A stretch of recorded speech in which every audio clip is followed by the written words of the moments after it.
Good morning, class. I, Dr. Ramandeep, welcome you all. Students, आज का जो हमारा टॉपिक है वो है strengths and weaknesses of Indian economy and developed economy.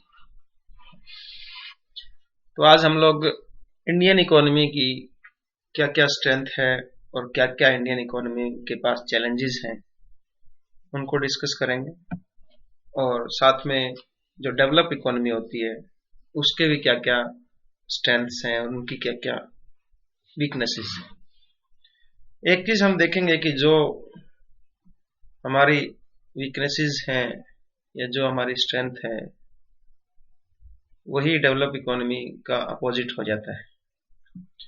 अगर हमारी वीकनेस ये है कि हमारे पास पॉपुलेशन बहुत ज़्यादा है, तो डेवलप इकोनॉमी की ये प्रॉब्लम है कि उनके यहाँ पॉपुलेशन नहीं।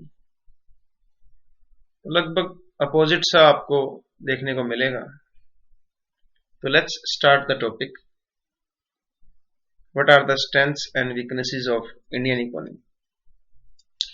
First of all, we will be covering what are the different strengths of Indian economy. भारतीय जो अर्थव्यवस्था है उसमें क्या कौन से ऐसे एरियाज हैं जहां पे हमें बहुत ताकत मिली हुई है, जो हमारी स्ट्रेंथ है। सबसे पहले हम बात करते हैं कि हमारे जो पॉपुलेशन है, हालांकि ये हमारी वीकनेस भी है कि हमारी पॉपुलेशन बहुत ज़्यादा है, उस वजह से हमें कुछ प्रॉब्लम्स हो रही हैं, फूड की, कंजप्शन की, लेस सेविंग की।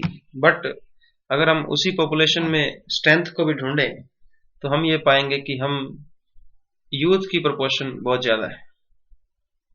इंडिया की लगभग 140 करोड़ जनसंख्या है, उसमें अगर यूथ की बात करें तो मोर देन 80 करोड़ हमारे पास यूथ है।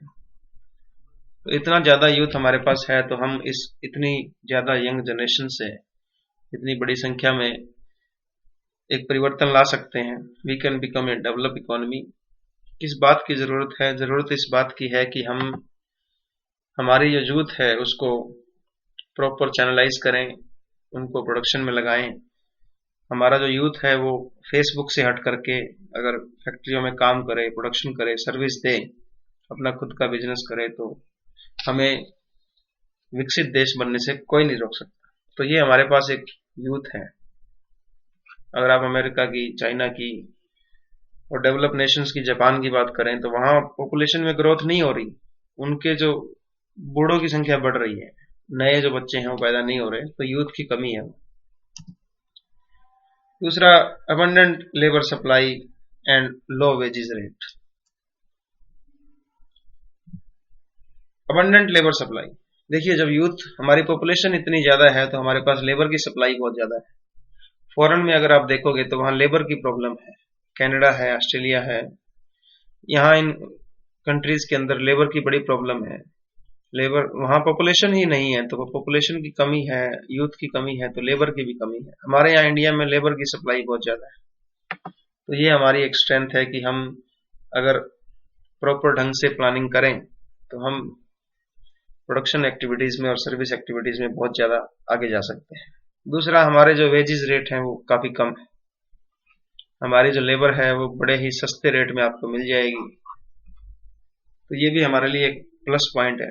अगर आप चाइना के मुकाबले देखें तो चाइना और इंडिया के पास यही स्ट्रेंथ है कि उनकी वेजेस रेट बहुत कम है। तो चाइना ने तो अपनी जो पॉपुलेशन है उसको प्रोडक्शन पे लगाया हुआ है। चाइना में लगभग 8 लाख पॉलिटेक्निकल कॉलेजेस हैं, उनमें बच्चे पढ़ाई करते हैं और तुरंत वो अपने काम लग जाते हैं। तो वेजेस बहुत कम है। हमारे यहाँ इंडिया में भी वेज रेट बहुत कम है। देन हाई इकोनॉमिक ग्रोथ, हमारी जो इकोनॉमिक रेट है, ग्रोथ की इकोनॉमिक जो रेट है वो बहुत अच्छी है और बहुत अच्छे दर से हम ग्रो कर रहे हैं। अगर आप मॉडर्न कंट्रीज की बात करें, डेवलप कंट्रीज की बात करें, तो उनकी जो, अगर आप ग्रोथ रेट की बात करें तो अमेरिका की जो ग्रोथ रेट है वो लगभग 1.5 रही है। 2016 में अगर देखें तो अमेरिका की जो ग्रोथ रेट थी वो 1.5 रही। यूके की जो ग्रोथ रेट थी वो 1.9 थी।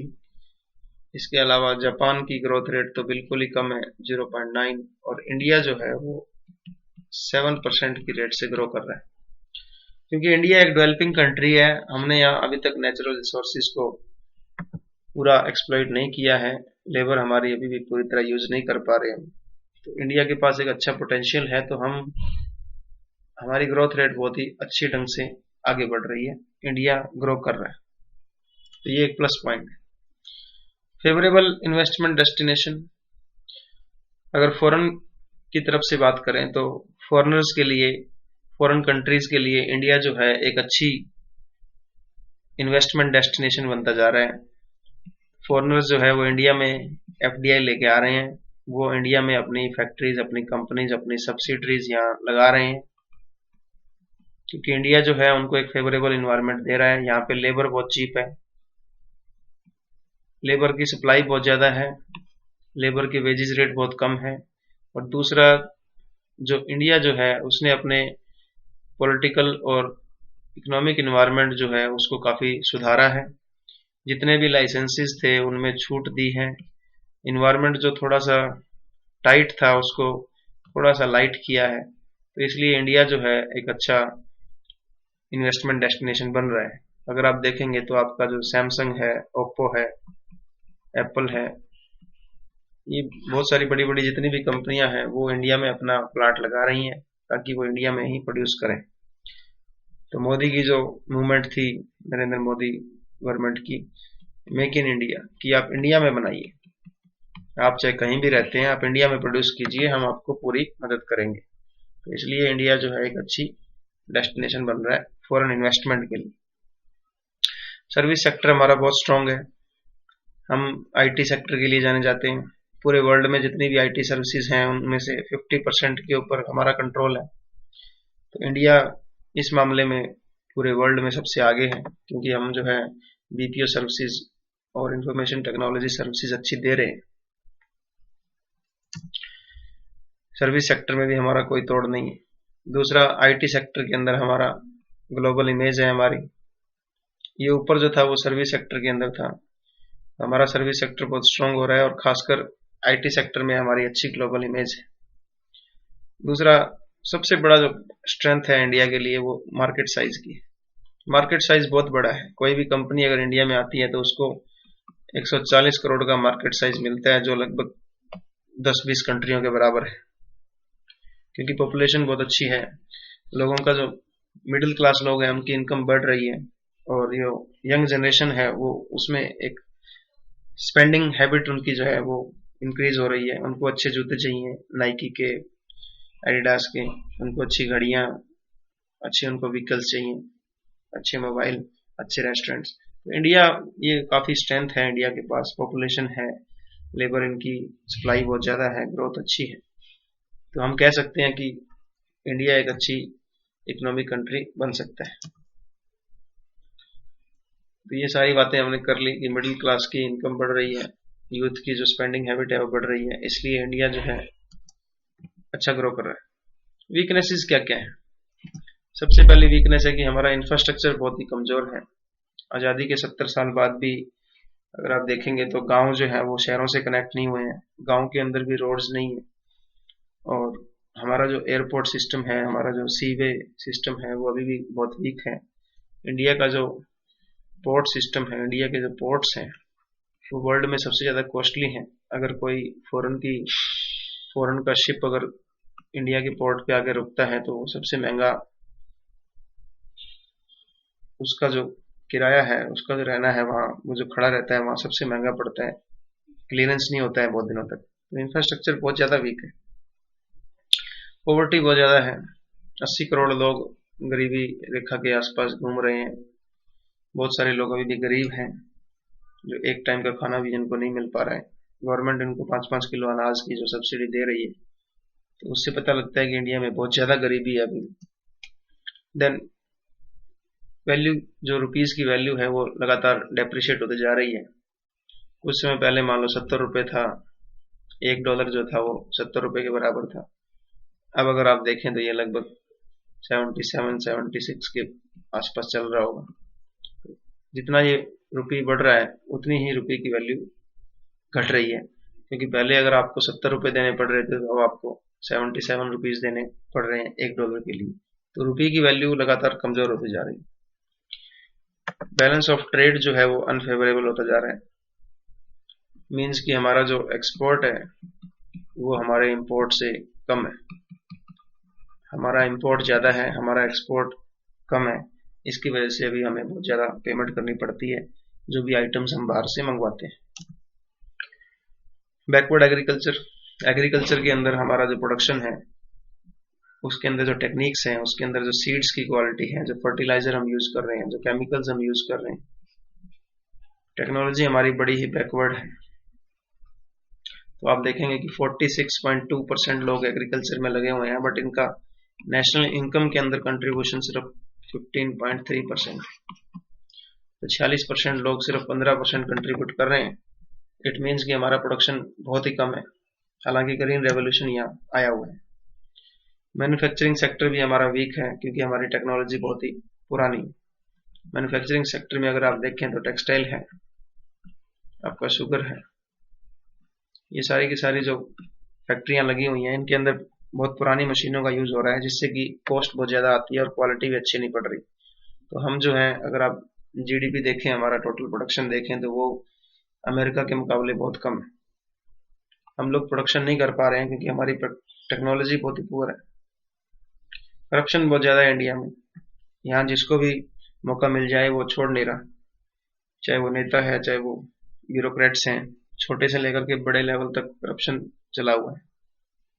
हालांकि अब इसमें सुधार हो रहा है, बट फिर भी करप्शन बहुत ज़्यादा है। ईज ऑफ डूइंग बिजनेस में हमारा रैंक 100 आया है, 100 रैंक के अंदर है। तो इंडिया में बिजनेस लगाना, नया बिजनेस लगाना, या इंडियंस अगर खुद भी बिजनेस अगर करना चाहते हैं, फॉरेनर की तो बात छोड़ो, अगर एक इंडियन खुद अगर बिजनेस करना चाह रहा है तो उसको इतनी तरह की कॉम्प्लेक्सिटीज हैं, इतने तरह के फॉर्मेलिटीज से गुजरना पड़ता है कि उसके हाथ खड़े हो जाते हैं।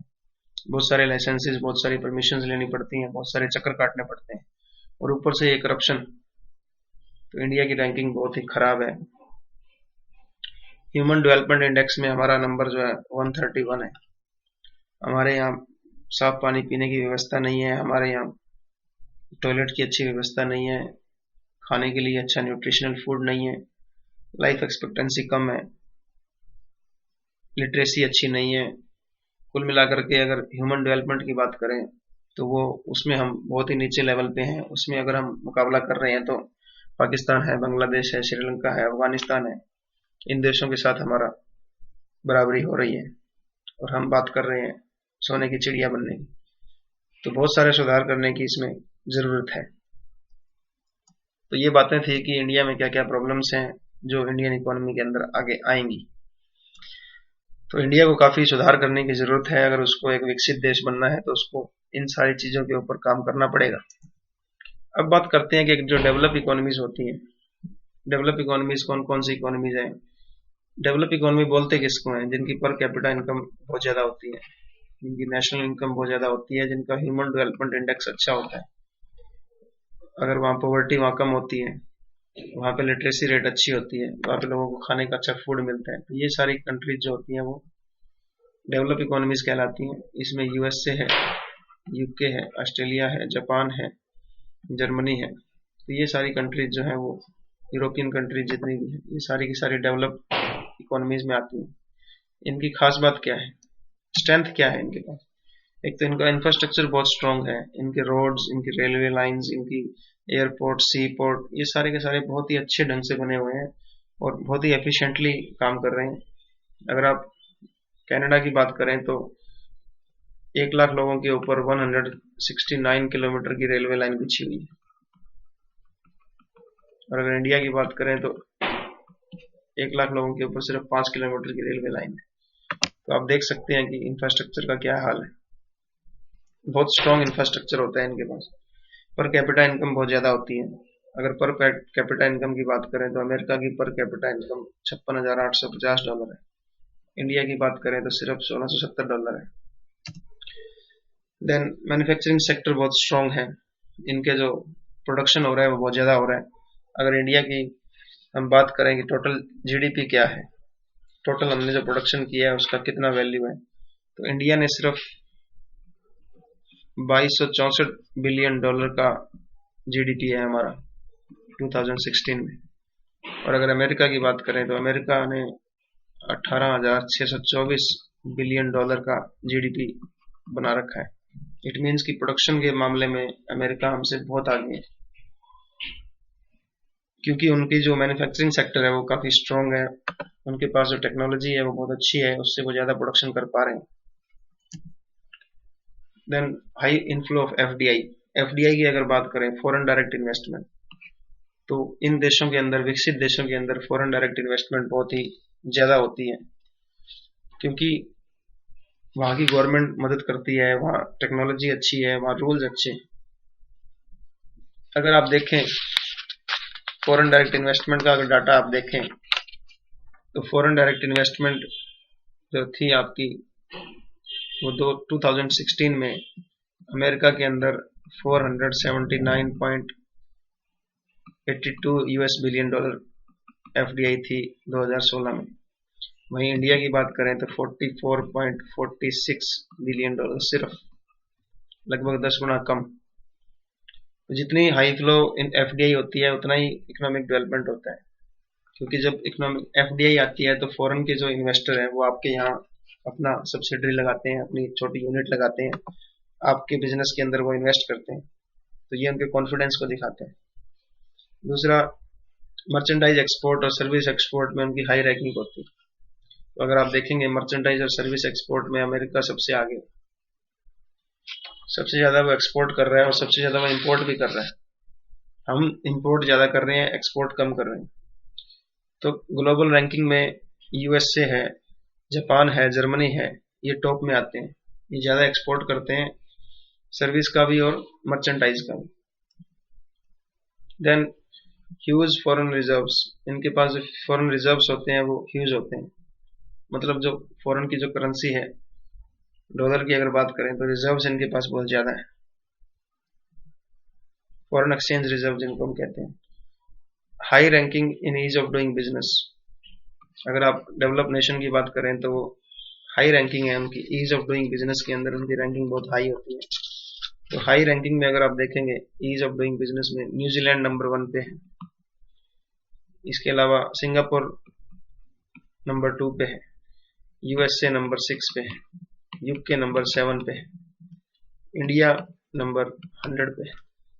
तो हमारा कोई मुकाबला ही नहीं है, इनके जो रूल्स रेगुलेशन है बहुत अच्छे होते हैं। सर्विस सेक्टर बहुत डेवलप्ड है। सर्विस सेक्टर की अगर आप देखेंगे तो इतना डेवलप है कि वो नेशनल इनकम के अंदर 79% कंट्रीब्यूट कर रहा है। 79% कंट्रीब्यूशन सर्विस सेक्टर से आता है, लगभग अमेरिका का, जापान का, यूके का। तो बहुत बहुत ज़्यादा डेवलप नेशन है जो कि सर्विस सेक्टर के ऊपर बहुत ज़्यादा ध्यान दे रहे हैं। ह्यूमन डेवलपमेंट इंडेक्स की अगर आप बात करें तो इनके यहाँ साफ पीने का पानी है, लाइफ एक्सपेक्टेंसी बहुत ज़्यादा है, लिटरेसी रेट बहुत ज़्यादा है, पॉवर्टी बहुत कम है, इन्फेंट मोर्टेलिटी बहुत कम है, मैटरनल मोर्टेलिटी रेट बहुत कम है, अच्छे पीने का पानी है, वेल नरिश्ड फूड मिलता है इनको, सैनिटेशन फैसिलिटीज़ बहुत अच्छी हैं। तो अगर आप देखें तो नॉर्वे इसमें नंबर 1 है, नॉर्वे। इसके बाद ऑस्ट्रेलिया नंबर 2 है, यूएसए नंबर 10 पे है, यूके नंबर 16 पे है, और इंडिया तो माशाल्लाह 131 पे पहुंचा हुआ है। अब बात करते हैं वीकनेसेस की क्या है। डेवलप इकोनॉमीज में भी कुछ कमजोरियां होती हैं, कुछ दिक्कतें हैं इनको। इनकी दिक्कतें कुछ अलग ही तरह की हैं, जो हमारी स्ट्रेंथ है वो इनकी दिक्कतें हैं। सबसे पहले इनको वीकनेस क्या है, क्या चैलेंजेस हैं इनको। एक तो ये एक्सपोर्ट के ऊपर बहुत ज़्यादा डिपेंडेंट है, एक्सपोर्ट ही करना इनको पड़ रहा है। अगर इनको अपने इकोनॉमी के अंदर जीडीपी इनकी बढ़ी हुई है, अगर ये ग्रो कर रहे हैं थोड़ा बहुत, तो ये एक्सपोर्ट ज़्यादा कर रहे हैं, क्योंकि इनके जो डोमेस्टिक डिमांड है वो तो है ही नहीं, इनकी पॉपुलेशन नहीं बढ़ रही है, तो ये ज़्यादातर एक्सपोर्ट करते हैं। अब अमेरिका है, चाइना है, जापान है, ये एक्सपोर्ट के ऊपर टिके हुए हैं। तो इतनी ज़्यादा डिपेंडेंसी जो है एक्सपोर्ट के ऊपर अच्छी नहीं होती, क्योंकि कुछ सालों के बाद जब जिन कंट्रियों को ये एक्सपोर्ट करते हैं वो कंट्रियां खुद बनाने लग जाएंगी सामान, तब इनको दिक्कत हो जाएगी।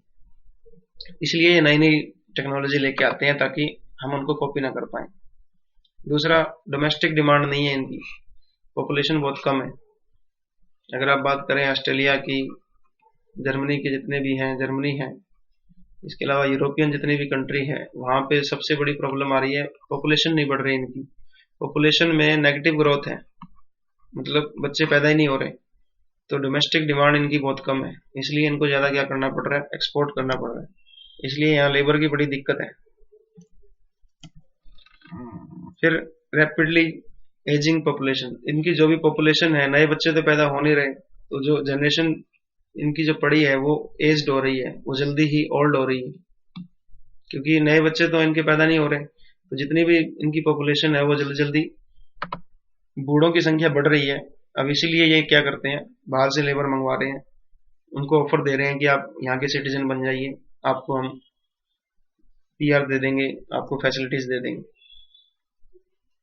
लेबर सप्लाई इनकी कम हो रही है, लेबर कहाँ से आएगी जब इनके पास पॉपुलेशन ही बहुत कम है। तो इनकी समस्याएं और तरह की हैं। हमारे लेबर की सप्लाई इतनी ज्यादा है कि लेबर ही लेबर है हमारे पास, लेबर हमारे यहाँ सड़कों पे खड़ी रहती है कि हमें काम दे दो, लोग चिल्ला रहे हैं, लोग टंकियों पे चढ़े हुए हैं कि हमें नौकरी दो, हमें काम दो।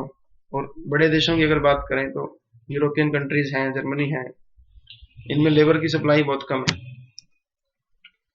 देन वेजेस रेट में इंक्रीज बहुत ज्यादा है, हर एक जो अमेरिकन है, ऑस्ट्रेलियन है, कैनेडियन है, ये वेजेस रेट बहुत अच्छे हैं इनके। अगर आप कनाडा की बात करें तो आप छोटे से छोटा काम भी करते हैं तो आपको $10-12 एक घंटे के मिल जाते हैं पर आवर, एक घंटे के आपको $10 से $12 मिल जाएंगे। तो वेज रेट बहुत हाई है, इसलिए भी इनको प्रॉब्लम है कि इनकी वेज रेट बहुत हाई है। अगर आईटी सेक्टर में अगर आप देखें तो आईटी सेक्टर में यही हो रहा है, इंडिया ने बाजी क्यों मारी है, क्योंकि हमारी वेज रेट बहुत कम है। हम जो बीपीओ सर्विस देते हैं फॉरेन वालों को, वो बहुत कम रेट पे आप बीपीओ सर्विस दे रहे हैं। एक्सटर्नल डेट बहुत ज्यादा है, ये जो अमेरिका नंबर 1 बना घूम रहा है, अगर हम इसके एक्सटर्नल डेट की बात करें तो इन्होंने, अमेरिका ने 2016 के अंदर अगर टोटल डेट की बात करें जो बाहर से लोन ले रखा है, वो $17,910 बिलियन का लोन ले रखा है। तो लोन के सहारे इनकी गाड़ी चल रही है। अगर इंडिया की बात करें तो इंडिया ने सबसे कम $456। तो ये जो एक्सटर्नल डेट की भी प्रॉब्लम बहुत ज्यादा है इनको। देन इंडस्ट्रियल कैपेसिटी जो इन्होंने लगा रखी है उसका अंडर यूटिलाइजेशन हो रहा है। अंडर यूटिलाइजेशन मतलब जो जितनी भी इन्होंने इंडस्ट्रीज लगा रखी हैं, जितनी कैपेसिटी का ये यूज कर सकते हैं उतना यूज नहीं हो रहा, अंडर यूटिलाइजेशन हो रहा है। मान लो इन्होंने एक फैक्ट्री लगा रखी है, उसके अंदर मशीन्स लगी हुई हैं, उसका पूरा यूटिलाइजेशन नहीं हो रहा। क्यों? क्योंकि लेबर की कमी है। दूसरा, लोकल डिमांड नहीं है। फैक्ट्रियां तो लगा लगा के छोड़ दी, बट उस फैक्ट्री को आप यूज ही नहीं कर पा रहे। क्यों? क्योंकि डिमांड कम है। दूसरा, वेज रेट बहुत हाई है, लेबर मिल नहीं रही है। तो ये बड़ी प्रॉब्लम है इनकी। देन जीडीपी में इनकी ग्रोथ रेट बड़ी ही स्लो है, क्योंकि इन्होंने डेवलपमेंट कर चुके हैं, ये इनकी ऑलरेडी डेवलपमेंट हो चुकी है। अब और ज्यादा ग्रोथ रेट लेके आना बड़ा मुश्किल है। तो इनकी जो ग्रोथ रेट है वो लगभग 1 या 2% ही रहती है बस, मैक्सिमम। जापान की अगर देखोगे तो 0.9% ग्रोथ रेट है बस। तो इंडिया की अगर देखोगे तो इंडिया 7 से लेकर के 10% तक ग्रो करता है। तो ये बहुत अच्छी बात है। और इनकी प्रॉब्लम क्या है डेवलप कंट्रीज की, कि ये ग्रो नहीं कर पा रहे हैं, क्योंकि ऑलरेडी इन्होंने जितना प्रोडक्शन करना था, जितना भी जो भी इनके काम होने थे वो हो लिए। Less rate of gross capital formation, ये जितने भी सेविंग कर रहे हैं इनकी सेविंग कम हो रही है, और सेविंग कम होने की वजह से ये इन्वेस्ट भी कम कर पा रहे हैं, इनकी इन्वेस्टमेंट भी कम है। अगर आप अमेरिका की, जापान की, यूके की सेविंग देखोगे तो लगभग 18 से 20% सेव करते हैं अपने जीडीपी का, और इतना ही लगभग वो इन्वेस्ट कर पा रहे हैं। बट अगर आप चाइना को देखो तो चाइना लगभग 44% सेव कर रहा है, और आगे वो 44% ही आगे इन्वेस्टमेंट कर रहे हैं।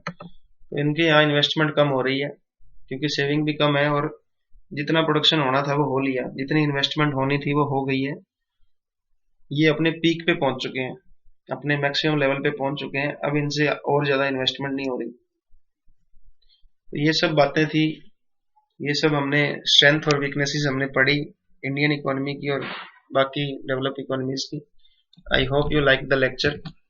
Thank you so much for listening.